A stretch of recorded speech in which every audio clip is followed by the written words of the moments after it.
ಎಲ್ರಿಗೂ ನಮಸ್ಕಾರ. ಹವ್ಯಕ ಪಾಕಶಾಲೆಗೆ ಸ್ವಾಗತ. ತುಂಬಾ ಹೆಲ್ದಿಯಾಗಿರುವಂತಹ ಲಡ್ಡು ರೆಸಿಪಿಯನ್ನು ನಾನು ನಿಮ್ಮ ಜೊತೆ ಇವತ್ತು ಶೇರ್ ಮಾಡ್ತಾ ಇದ್ದೀನಿ. ಇದನ್ನು ಮಾಡ್ಕೊಳ್ಳೋದಕ್ಕೆ ಜೋಳದ ಹಿಟ್ಟನ್ನು ನಾನಿಲ್ಲಿ ಬಳಸಿದ್ದೀನಿ. ದಿನನಿತ್ಯದಲ್ಲಿ ನಾವು ಇದನ್ನು ಒಂದು ಸೇವನೆ ಮಾಡ್ತಾ ಬಂದಲ್ಲಿ ಆರೋಗ್ಯದಲ್ಲಿ ಬಹಳ ಇಂಪ್ರೂವ್ಮೆಂಟನ್ನು ಕಾಣಬಹುದು. ಬನ್ನಿ ಹಾಗಾದರೆ ಇವತ್ತಿನ ಆರೋಗ್ಯಕರವಾದಂತಹ ಲಡ್ಡು ರೆಸಿಪಿಯನ್ನು ಸ್ಟಾರ್ಟ್ ಮಾಡೋಣ. ಹೇಗೆ ಮಾಡೋದು ಅಂತ ನೋಡೋಣ ಬನ್ನಿ. ಮೊದಲಿಗೆ ನಾನಿಲ್ಲಿ ಜೋಳದ ಹಿಟ್ಟನ್ನು ತೋರಿಸ್ತಾ ಇದ್ದೀನಿ ನೋಡಿ. ಯಾವ ಬ್ರ್ಯಾಂಡ್ ಇದ್ದಾದರೂ ನೀವು ತಗೊಳ್ಬೋದು. ಯಾವುದಾದ್ರೂ ಒಂದು ಕಪ್ ಅಳತೆಯನ್ನು ಇಟ್ಕೊಳ್ಳಿ. ಅದರಲ್ಲೇ ನಾವು ಈ ಜೋಳದ ಹಿಟ್ಟನ್ನು ಅಳತೆ ಮಾಡಿಕೊಂಡು ಹಾಕ್ಕೊಳ್ಬೇಕು. ನಾನಿಲ್ಲಿ 2 ಕಪ್ ಆಗುವಷ್ಟು ಮೆಷರ್ಮೆಂಟ್ ಕಪ್ಪಿಂದ ಜೋಳದ ಹಿಟ್ಟನ್ನು ಹಾಕ್ತಾ ಇದ್ದೀನಿ. ಆಮೇಲೆ ಇದಕ್ಕೆ ನೋಡಿಕೊಂಡು ನೀರನ್ನು ಹಾಕ್ಕೊಳ್ಬೇಕು, ಕಲಸ್ಕೊಳ್ಬೇಕು. ಚಪಾತಿ ಹಿಟ್ಟಿನ ಹದಕ್ಕೆ ನಾವು ಇದನ್ನು ಕಲಸ್ಕೊಳ್ಬೇಕಾಗತ್ತೆ. ಈಗ ನೋಡ್ಬೋದು ಸ್ವಲ್ಪನೇ ನೀರನ್ನು ಹಾಕ್ಕೊಂಡು ಕಲಿಸ್ತಾ ಇದ್ದೀನಿ. ಸ್ವಲ್ಪ ಗಟ್ಟಿಗೆನೇ ಇರಬೇಕಾಗತ್ತೆ. ನಾನಾಗಲೇ ಹೇಳಿದಂತೆ ಚಪಾತಿ ಹಿಟ್ಟಿನ ಹದಕ್ಕೆ ಇದನ್ನು ಕಲಸ್ಕೊಳ್ಬೇಕು. ತುಂಬ ನೀರಾಗಿ ಮಾಡಿದರೆ ಕೂಡ ಅಷ್ಟು ಚೆನ್ನಾಗಿ ಲಡ್ಡು ಬರಲ್ಲ. ಈಗ ನೋಡಿ ಈ ಹಂತದಲ್ಲಿ ನೋಡ್ಬೋದು ನೀವೀಗ ಚಪಾತಿ ಹಿಟ್ಟಿನ ಹದಕ್ಕೆ ಕಲಸ್ಕೊಂಡು ಇಟ್ಕೊಂಡಿದ್ದೀನಿ.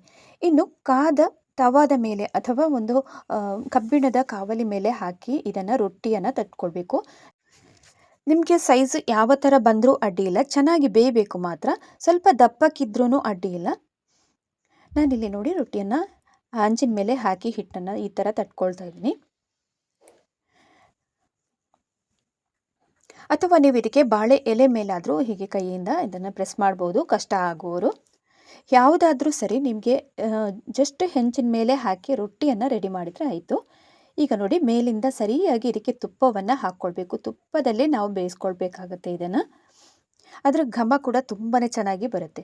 ಇನ್ನೀಗ ಮುಚ್ಚಳವನ್ನು ಮುಚ್ಚಿ ಒಂದು 2 ನಿಮಿಷಗಳ ಕಾಲ ಹಾಗೆಯೇ ಬೇಯಲಿ. ಮೀಡಿಯಮ್ ಉರಿನಲ್ಲೇ ಇಟ್ಕೊಂಡು ಇದನ್ನು ಮಾಡ್ಕೊಳ್ಬೋದು. ಅಥವಾ ನಿಮಗೆ ಸ್ವಲ್ಪ ಸೀದ್ ಹೋಗುತ್ತೆ ಅಂತ ಆದರೆ ಲೋ ಟು ಮೀಡಿಯಮ್ ಉರಿನಲ್ಲಿ ಇಟ್ಕೊಂಡು ಮಾಡ್ಕೊಳ್ಬೋದು. 2 ಬದಿಯನ್ನು ಕೂಡ ಸರಿಯಾಗಿ ಬೇಯಿಸ್ಕೊಳ್ಬೇಕು. ಪ್ರತಿ ಒಂದು ರೊಟ್ಟಿಯನ್ನು ಕೂಡ ಹಾಗೆಯೇ ಬೇಯಿಸ್ಕೊಳ್ಬೇಕು. ನಾನಿಲ್ಲಿ 4 ರೊಟ್ಟಿಗಳನ್ನಾಗಿ ಮಾಡ್ಕೊಂಡಿದ್ದೀನಿ ಆಲ್ರೆಡಿ. 2ನೇ ರೊಟ್ಟಿಯನ್ನು ನಾನೀಗ ಮಾಡೋದು ಹೇಗೆ ಅಂತ ತೋರಿಸ್ತಾ ಇದ್ದೀನಿ ನೋಡಿ. ಕೈಯಲ್ಲಿ ಈ ಥರ ಹಿಟ್ಟನ್ನು ತಗೊಳ್ಬೇಕು. ನಾವೀಗ ಮಾಮೂಲಿ ರೊಟ್ಟಿ ಎಲ್ಲ ಮಾಡ್ತೀವಲ್ಲ, ಅದೇ ಥರನೇ ಇದನ್ನು ಕೂಡ ಮಾಡ್ಕೊಳ್ಳೋದು. ಮೇಲಿಂದ ಮಾತ್ರ ತುಪ್ಪವನ್ನು ಸರಿಯಾಗಿ ಹಾಕ್ಕೊಳ್ಬೇಕು. ಒಂದು ರೊಟ್ಟಿಗೆ ಒಂದು 3ರಿಂದ 4 ಸ್ಪೂನ್ ಆಗುವಷ್ಟು ತುಪ್ಪವನ್ನು ಹಾಕ್ಕೊಂಡು 2 ಬದಿ ಕೂಡ ಚೆನ್ನಾಗಿ ಬೇಯಿಸ್ಕೊಳ್ಬೇಕು. ಈಗ ನೋಡ್ಬೋದು ರೊಟ್ಟಿಗಳನ್ನು ಮಾಡಿ ಹಾಕ್ಕೊಂಡಿದ್ದೀನಿ. 4 ರೊಟ್ಟಿ ರೆಡಿಯಾಗಿದೆ. ಇದನ್ನು ತಣ್ಣಗಾಗೋದಕ್ಕೆ ಸೈಡಲ್ಲಿ ಬಿಡೋಣ. ನೆಕ್ಸ್ಟ್ ಈಗ ಇನ್ನೊಂದು ಪ್ಯಾನನ್ನು ತಗೊಂಡಿದ್ದೀನಿ. ಅದಕ್ಕೆ ಅರ್ಧ ಕಪ್ ಆಗುವಷ್ಟು ಇಲ್ಲಿ ನೆಲಕಡಲೆ ಅಥವಾ ಶೇಂಗಾ ಬೀಜವನ್ನು ಹಾಕ್ಕೊಂಡು ಚೆನ್ನಾಗಿ ಹುರ್ಕೊಳ್ಬೇಕಾಗತ್ತೆ. ಇದು ಬ್ರೌನ್ ಕಲರಿಗೆ ಟರ್ನ್ ಆಗಬೇಕು. ನಮಗೆ ಸಿಪ್ಪೆ ಎಲ್ಲ ಸಪ್ರೇಟಾಗಿ ಮಾಡುವಷ್ಟು ಹೊತ್ತು ನಾವು ಇದನ್ನು ಹುರ್ಕೊಳ್ಬೇಕಾಗತ್ತೆ. ನೋಡ್ಬೋದು ನೀವೀಗ ಕಂದು ಕಲರಿಗೆ ಬಂದಿದೆ. ಸಿಪ್ಪೆ ಎಲ್ಲ ಸರಿಯಾಗಿ ತೆಕ್ಕೊಳ್ಬೋದು. ಇನ್ನೀಗ ತಣ್ಣಗಾಗೋದಕ್ಕೆ ಬಿಡಬೇಕು ಇದನ್ನು ಕೂಡ. ಇನ್ನು ಅದೇ ಪ್ಯಾನ್ನಲ್ಲಿ 2 ಸ್ಪೂನ್ ಆಗುವಷ್ಟು ಬಿಳಿ ಎಳ್ಳನ್ನು ಹಾಕ್ಕೊಳ್ತಾ ಇದ್ದೀನಿ. ಆಮೇಲೆ 2 ಸ್ಪೂನ್ ಆಗುವಷ್ಟು ಕಪ್ಪು ಎಳ್ಳನ್ನು ಕೂಡ ಹಾಕ್ಕೊಂಡು ಇದು ಚಟಪಟ ಸಿಡಿಯೋವರೆಗೆ ಇದನ್ನು ಕೂಡ ಹುರ್ಕೊಳ್ಬೇಕು. ಈಗಾಗಲೇ ಅದು ಕೂಡ ಆಗಿದೆ. ಅದನ್ನು ಸಪರೇಟಾಗಿ ಇನ್ನೊಂದು ತಟ್ಟೆಯಲ್ಲಿ ಎತ್ತಿಡಬೇಕು. ಇನ್ನು ನಾವಾಗಲೇ ತಣ್ಣಗಾಗೋದಕ್ಕೆ ಬಿಟ್ಟಂತಹ ರೊಟ್ಟಿ ಕೂಡ ಚೆನ್ನಾಗಿ ಸರಿಯಾಗಿ ತಣ್ಣಗಾಗಿದೆ. ಇದನ್ನು ಸಣ್ಣ ಪೀಸಸ್ ಆಗಿ ಕಟ್ ಮಾಡಿಕೊಂಡು ಮಿಕ್ಸಿ ಜಾರಲ್ಲಿ ಹಾಕಿ ಫೈನಾಗಿ ಪುಡಿ ಮಾಡಿಕೊಂಡು ತರಬೇಕೀಗ. ಹಲವಾರು ವಿಧಾನದಲ್ಲಿ ಲಡ್ಡನ್ನು ಮಾಡ್ಕೊಳ್ಬೋದು. ನಾನಿಲ್ಲಿ ಇವತ್ತು ತುಂಬ ಸುಲಭವಾಗಿ ಸರಳವಾಗಿ ಇದನ್ನು ಮಾಡ್ಕೊಳ್ಳೋದು ಹೇಗೆ ಅಂತ ತೋರಿಸಿದ್ದೀನಿ. ಹಾಗೆಯೇ ಆರೋಗ್ಯಕರವಾಗಿ ಕೂಡ ಇರುತ್ತೆ. ಇದನ್ನು ದಿವಸಕ್ಕೆ ಒಂದೆಲ್ಲ ಸೇವನೆ ಮಾಡ್ತಾ ಬಂದಲ್ಲಿ ಆರೋಗ್ಯ ಅಂತೂ ತುಂಬಾ ಚೆನ್ನಾಗಿರುತ್ತೆ ಅಂತ ಹೇಳ್ಬೋದು. ಈಗ ನೋಡಿ ರೊಟ್ಟಿಯನ್ನೆಲ್ಲ ಸಣ್ಣ ಪೀಸ್ ಮಾಡಿ ಹಾಕ್ಕೊಂಡಿದ್ದೀನಿ. ಫೈನಾಗಿ ನೋಡಿ ಪುಡಿ ಮಾಡಿಕೊಂಡು ತಂದಿದ್ದೀನಿ. ಇಷ್ಟಾದರೆ ಸಾಕು ನೋಡಿ. ಇದನ್ನು ಇನ್ನೀಗ ಒಂದು ಮಿಕ್ಸಿಂಗ್ ಬೌಲಿಗೆ ಟ್ರಾನ್ಸ್ಫರ್ ಮಾಡೋಣ. ಇದೇ ರೀತಿಯಾಗಿ ಎಲ್ಲ ರೊಟ್ಟಿಗಳನ್ನು ಕೂಡ ಪುಡಿ ಮಾಡಿಕೊಂಡು ಮಿಕ್ಸಿಂಗ್ ಬೌಲಿಗೆ ಹಾಕಿ ಇಟ್ಕೊಳ್ಬೇಕು. ತುಂಬ ಫೈನ್ ಅಂತ ಪುಡಿ ಆಗಲ್ಲ ಇದು. ನಾವಾಗಲೇ ರೊಟ್ಟಿಯ ಥರ ಮಾಡಿರೋದ್ರಿಂದ ಸ್ವಲ್ಪ ತರಿಯಾಗಿ ಇರುತ್ತೆ. ಬಟ್ ನಿಮಗೆ ಲಾಡು ತಿನ್ನುವಾಗ ಮಾತ್ರ ಸಖತ್ತಾಗಿರುತ್ತೆ ಟೇಸ್ಟು ಕೂಡ. ಈಗ ನೋಡ್ಬೋದು ಇಷ್ಟು ರೆಡಿ ಆದ ನಂತರ ಇದನ್ನು ಸೈಡಲ್ಲಿ ಇಡೋಣ. ನಾವಾಗಲೇ ಶೇಂಗಾವನ್ನು ತಣ್ಣಗಾಗೋದಕ್ಕೆ ಬಿಟ್ಟಿದ್ದೀವಲ್ಲ, ಅದು ಕೂಡ ಸಿಪ್ಪೆ ಸುಲಿಯೋದಕ್ಕೆ ತುಂಬಾ ಚೆನ್ನಾಗಿ ಬರ್ತಾ ಇತ್ತು. ಇದನ್ನು ಕೂಡ ಮಿಕ್ಸಿ ಜಾರಿಗೆ ಹಾಕಿ ತರಿಯಾಗಿ ರುಬ್ಕೊಳ್ಬೇಕೀಗ.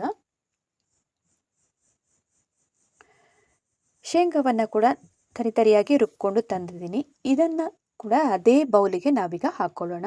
ನಾವಾಗಲೇ ಜೋಳದ ಹಿಟ್ಟೆಲ್ಲ ರೆಡಿ ಮಾಡಿ ಇಟ್ಕೊಂಡಿದ್ದೀವಲ್ಲ, ಪುಡಿ ಮಾಡಿ, ಅದಕ್ಕೆ ಇದನ್ನು ಕೂಡ ಹಾಕ್ಕೊಳ್ತಾ ಇದ್ದೀನಿ. ನೆಕ್ಸ್ಟ್ ಈಗ ನಾವಾಗಲೇ ಹುರಿದು ಇಟ್ಟಂತಹ ಬಿಳಿ ಎಳ್ಳು ಮತ್ತು ಕಪ್ಪು ಎಳ್ಳನ್ನು ಇದಕ್ಕೆ ಹಾಕ್ಕೊಳ್ಬೇಕು. ಇನ್ನಿದು ಸೈಡಲ್ಲಿ ಇರಲಿ. ನಾವಿನ್ನೀಗ ಸ್ಟವ್ ಮೇಲೆ ಒಂದು ಪ್ಯಾನನ್ನು ತಗೊಂಡಿದ್ದೀನಿ. ಅದಕ್ಕೆ 1.5 ಕಪ್ ಆಗುವಷ್ಟು ಬೆಲ್ಲವನ್ನು ಹಾಕ್ತಾ ಇದ್ದೀನಿ. ನಾವು ಯಾವ ಕಪ್ ಅಳತೆಯಿಂದ ಜೋಳದ ಹಿಟ್ಟು ತಗೊಂಡಿರ್ತೀವಲ್ಲ ಅದೇ ಕಪ್ಪಿನಿಂದ 1.5 ಕಪ್ ಆಗುವಷ್ಟು ಬೆಲ್ಲ ಕೂಡ ಹಾಕ್ಕೊಂಡಿದ್ದೀನಿ. ಸ್ವಲ್ಪ 1/4 ಕಪ್ ಆಗುವಷ್ಟು ನೀರನ್ನು ಕೂಡ ಹಾಕ್ಕೊಂಡು ಜಸ್ಟ್ ಒಂದು ಸ್ವಲ್ಪ ಕರಗಿದ್ರೆ ಸಾಕಿದು.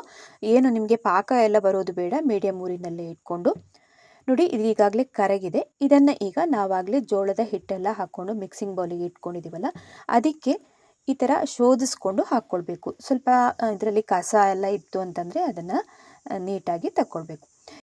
ಇನ್ನು ಕೊನೆಯಲ್ಲಿ ಸ್ವಲ್ಪ ಏಲಕ್ಕಿ ಪುಡಿಯನ್ನು ಹಾಕ್ಕೊಂಡು ಸರಿಯಾಗಿ ಮಿಕ್ಸ್ ಮಾಡ್ಕೊಳ್ಳೋಣ. ಚೆನ್ನಾಗಿ ಮಿಕ್ಸ್ ಮಾಡಿ ಆದ ನಂತರ ಇದನ್ನು 1/4 ಗಂಟೆ ಅಷ್ಟು ಹೊತ್ತು ನಾವು ಹಾಗೇ ನೆನೆಯೋದಕ್ಕೆ ಬಿಡಬೇಕಾಗುತ್ತೆ. ಈಗ ಸರಿಯಾಗಿ ಮಿಕ್ಸ್ ಮಾಡಿಕೊಂಡು 1/4 ಗಂಟೆ ಬಳಿಕ ನಾನೀಗ ತೋರಿಸ್ತಾ ಇದ್ದೀನಿ ನೋಡಿ. ಉಂಡೆ ಹದಕ್ಕೆ ಇದನ್ನು ಇನ್ನೀಗ ನಾವು ಯಾವ ಶೇಪಲ್ಲಿ ಬೇಕು ಆ ಶೇಪಲ್ಲಿ ಉಂಡೆಗಳನ್ನಾಗಿ ಮಾಡ್ಕೊಳ್ಬೋದು. ಬಹಳ ಹೆಲ್ದಿಯಾಗಿರುವಂತಹ ಲಡ್ಡು ಇದು. ನೀವು ಮನೆಯಲ್ಲಿ ಈ ವಿಧಾನದಲ್ಲಿ ಟ್ರೈ ಮಾಡಿ ನೋಡಿ ಒಮ್ಮೆ. ನಮಗೆ ಏನಾದರೂ ನಿಶ್ಶಕ್ತಿ ಅಥವಾ ಸುಸ್ತು ಈ ಥರದ್ದೆಲ್ಲ ಇತ್ತು ಅಂತಂದರೆ, ಅಥವಾ ಹೃದಯದ ಆರೋಗ್ಯದ ಸಮಸ್ಯೆ ಇತ್ತು ಅಂತಂದರೆ ಎಲ್ಲ ಈ ಥರದ ಲಡ್ಡನ್ನು ಮಾಡಿ ತಿನ್ಬೋದು. ಇದನ್ನು ರೂಮ್ ಟೆಂಪರೇಚರಲ್ಲಿ 3 ರಿಂದ 4 ದಿವಸ ಎಲ್ಲ ಹಾಗೇ ಇಟ್ಕೊಂಡು ತಿನ್ಬೋದು. ಆಮೇಲೆ ನಿಮಗೆ ಎಲ್ಲರೂ ಕೆಟ್ಟು ಹೋಗುತ್ತೆ ಹೊರಗಡೆ ಅಂತ ಅಂದರೆ ಸ್ವಲ್ಪ ಫ್ರಿಜ್ಜಲ್ಲೆಲ್ಲ ಇಟ್ಕೊಂಡು ಇದನ್ನು ಉಪಯೋಗ ಮಾಡ್ಕೊಳ್ಬೋದು. ಇವತ್ತಿನ ಆರೋಗ್ಯಕರವಾದಂತಹ ಲಡ್ಡು ರೆಸಿಪಿಯನ್ನು ನೋಡ್ಕೊಂಡು ಬಂದಿದ್ದೆ ಆಯ್ತಲ್ಲ.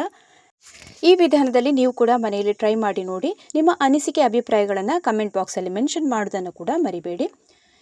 ವಿಡಿಯೋ ಇಷ್ಟ ಆದಲ್ಲಿ ಹೊಸ ಪ್ರಿಯರಾದರೂ ಚಾನಲನ್ನು ನೋಡ್ತಿದ್ರೆ ದಯವಿಟ್ಟು ಸಬ್ಸ್ಕ್ರೈಬ್ ಮಾಡ್ಕೊಳ್ಳಿ. ಅದೇ ರೀತಿಯಾಗಿ ಪಕ್ಕದಲ್ಲಿರುವ ಬೆಲ್ ಐಕಾನನ್ನು ಕೂಡ ಪ್ರೆಸ್ ಮಾಡೋದನ್ನು ಮರಿಬೇಡಿ.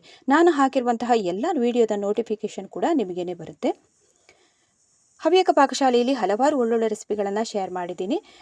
ಲಿಂಕಿಗೆ ಹೋಗಿ ಅವನ್ನು ಕೂಡ ನೋಡಿಕೊಂಡು ಸಪೋರ್ಟ್ ಮಾಡ್ತಾ ಇರಿ ಅಂತ ಕೇಳ್ಕೊಳ್ತಾ ಇದ್ದೀನಿ. ಇನ್ನೊಂದು ರೆಸಿಪಿಯೊಂದಿಗೆ ಮತ್ತೊಮ್ಮೆ ನಿಮ್ಮನ್ನು ಭೇಟಿ ಆಗ್ತೇನೆ ಅಂತ ಹೇಳ್ತಾ ಅಲ್ಲಿ ತನಕ ನಮಸ್ಕಾರ.